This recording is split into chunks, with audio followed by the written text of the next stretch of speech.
কেয়া cosmetics limited প্রতি বছর সামাজিক কর্মকাণ্ডের অংশ হিসেবে বৃক্ষরোপণ সপ্তাহ পালন করে থাকে। নিজস্ব নার্সারির গাছ বিতরণ করা হচ্ছে বিগত ৮ বছর ধরে। ২০০৬ সাল থেকে এখন পর্যন্ত নিয়মিতভাবে দেশের বিভিন্ন স্থানের শিক্ষা প্রতিষ্ঠানে পালিত হচ্ছে এই প্রোগ্রাম।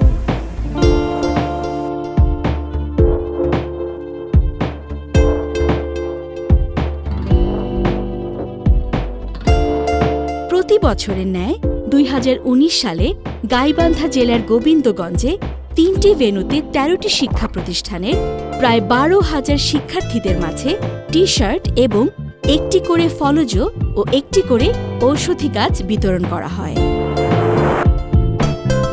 এই গাছটা আমি বাসায় নিয়ে গিয়ে ভালো সুন্দর একটা জায়গায় গিয়ে রোপণ করব। উক্ত অনুষ্ঠানে প্রধান অতিথি হিসেবে উপস্থিত ছিলেন গাইবান্ধা ৪ আসনের মাননীয় সংসদ সদস্য প্রকৌশলী মোহাম্মদ মনোয়ার হোসেন চৌধুরী। কার্বন ডাইঅক্সাইড ছাড়ছি, সে কার্বন ডাইঅক্সাইড সে আবার শুষে নিচ্ছে এবং আমরা গাছ থেকে ফলমূল পাই, আমরা গাছ থেকে ফার্নিচার করতে পারি। এই গাছ অনেক উপকারে লাগে।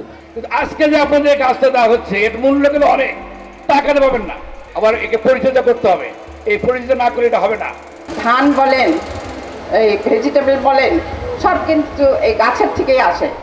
আপনাদের রোপণকৃত গাছ থেকে আপনারা যেমন উপকৃত হবেন, পরিবেশ উন্নত হবে এবং দেশও উপকৃত হবে।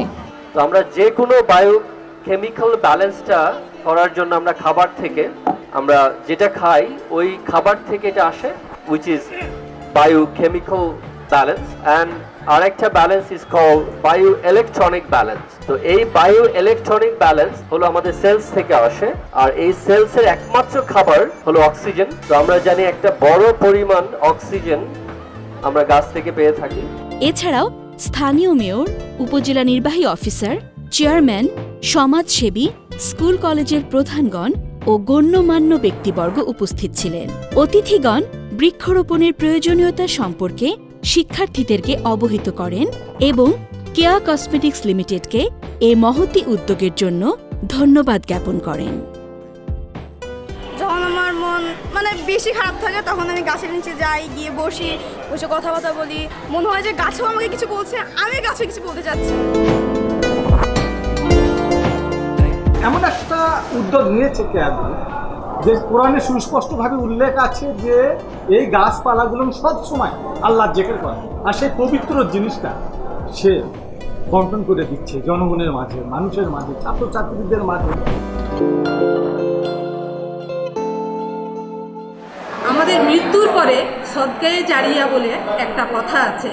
শুধুমাত্র কিছু কিছু জিনিসের জন্য সেই সদকায়ে জারিয়ার আমরা উপকারিতাটা পাবো, তারই মধ্যে গাছ একটা অন্যতম উপাদান হিসেবে আমরা বিবেচিত করতে পারি। কারণ এই গাছ যতদিন পর্যন্ত ফল দিবে, বাতাস দিবে, দেশকে অক্সিজেন দিবে, এইটা তার জন্য তার আমলনামায় লিপিবদ্ধ হতে থাকবে। তো কেয়া কসমেটিক্সের সকলেই এ থেকে উপকৃত হবে। গাছের জীবন, গাছের আপন, সবুজ বাঁচাতে বৃক্ষরোপণ।